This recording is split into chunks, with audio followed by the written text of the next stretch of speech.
10 साल से कम या ज़्यादा सर्विस वाले हैं और जिनका मेडिकल कैटेगरी का जो ओरिजिन है वो नॉट एट्रीब्यूटेबल नॉट एग्रीवेटेड, यानी कि एनए केस है। NA case not attributable and not aggravated, तो क्या उनको पेंशन मिलेगा? तो सबसे पहले मैं एक्सप्लेन कर देता हूं कि ये not attributable and not aggravated होता क्या चीज़ है।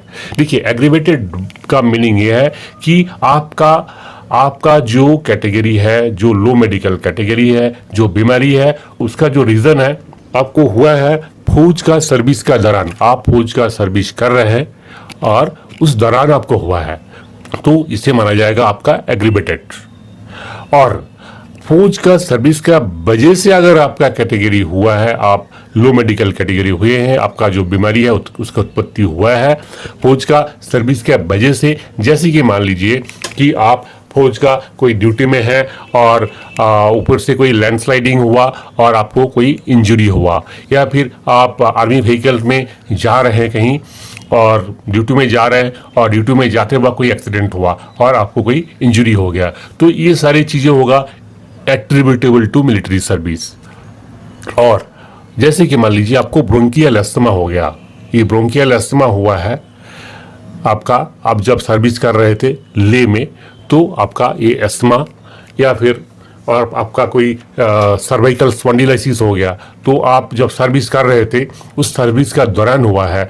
आप जब यूनिट में थे तो यूनिट में जब आप सर्विस कर रहे थे उस दौरान आपको डिटेक्ट हुआ कि आपका सर्वाइकल स्पॉन्डिलाइटिस है या फिर आपको ब्रोंकियल अस्थमा हुआ है, तो आपका जो मेडिकल बोर्ड है वो डिसाइड करते हैं कि आपका जो मेडिकल कैटेगरी है ये कैटेगरी एग्रीवेटेड है या नहीं है। इसका कुछ रूल्स है जो आर्म फोर्सेस मेडिकल का जो रूल्स होते हैं, इसका जो रूल्स का मुताबिक ये तय किया जाता है, वो आप और हम तय नहीं कर सकते। ये मेडिकल बोर्ड तय करता है कि आपका जो कैटेगरी है, जो आपका जो बीमारी है वो एग्रीवेटेड है या नहीं है। जो भी हो, अगर आपका कैटेगरी एग्रीवेटेड नहीं है या है तो आपको किस कंडीशन पेंशन मिलेगा और नहीं मिलेगा, इस पर आज बात करेंगे। सो फ्रेंड्स, मेन वीडियो में जाने से पहले आपसे कि I am LMC permanent with less than 10 years of service, disability is 19% and not aggravated oblique attributable to military service. I am unable to continue in service. Am I eligible to get any medical pension in annulling case.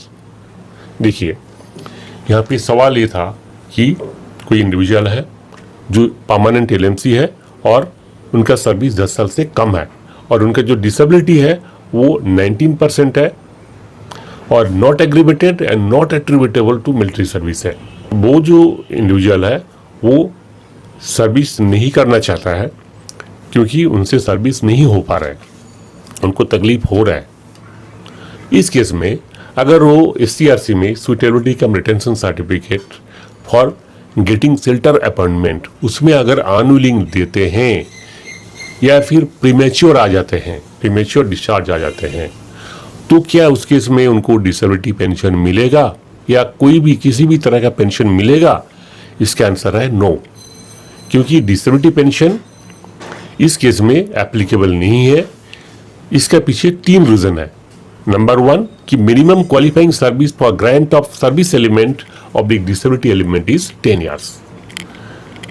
पहली बात तो 10 साल service होना चाहिए, तब service element या disability element मिलता है, अगर आप अपने इच्छा से आ रहे हैं तो।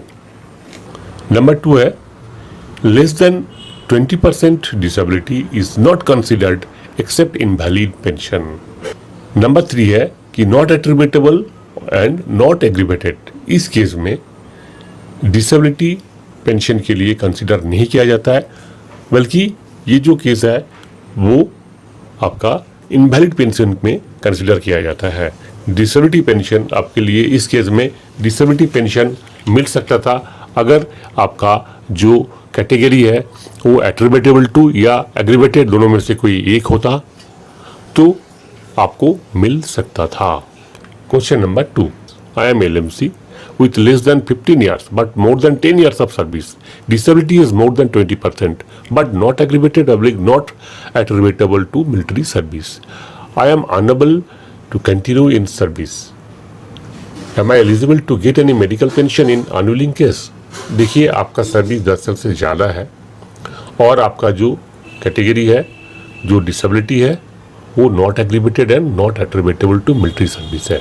इस केस में अगर आप annulling और सर्विस है तो आपको डिसेबिलिटी पेंशन नहीं मिलेगा। रीज़न ये है कि आपका जो डिसेबिलिटी है वो not attributable and not aggravated, number 1। Number 2, आपका जो सर्विस पेंशन आप एंटाइटल होते हैं जब आपका 15 ईयर्स मिनिमम सर्विस पूरा हो जाता है। तो इसलिए आपको मैं सजेस्ट करूंगा कि आप 15 ईयर सर्विस कंप्लीट करें और उसके बाद पेंशन के लिए सोचें। नेक्स्ट है, I am in LMC with less than 10 years of service.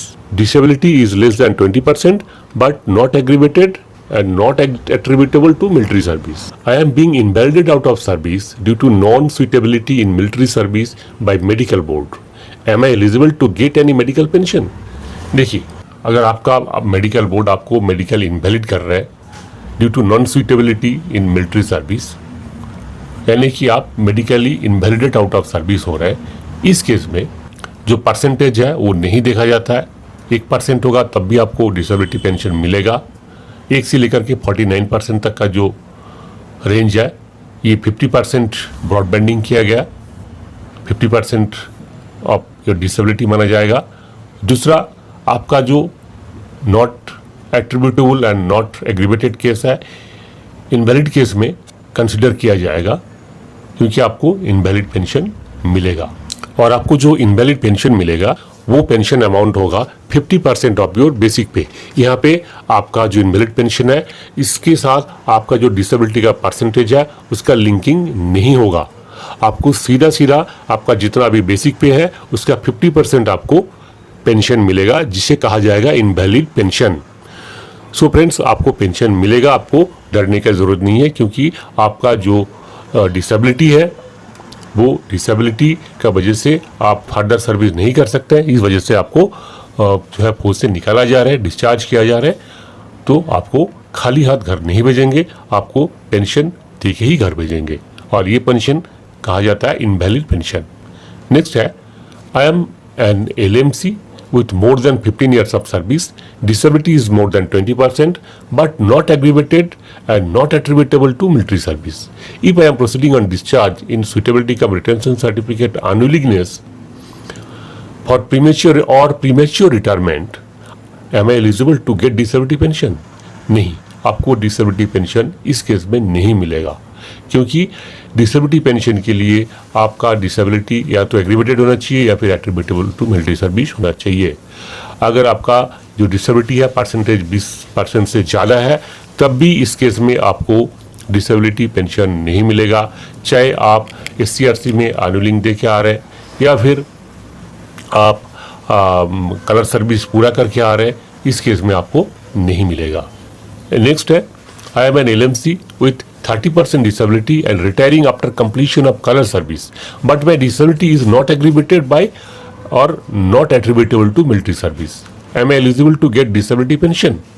इस केस में भी आपको पेंशन, डिसेबिलिटी पेंशन नहीं मिलेगा क्योंकि आपका जो डिसेबिलिटी है ये एग्रीवेटेड या एट्रीब्यूटेबल होना चाहिए, जो कि आपका नहीं है। आपका डिसेबिलिटी के जो परसेंटेज है वो 20% से ज़्यादा है पर आपको डिसेबिलिटी पेंशन नहीं मिलेगा।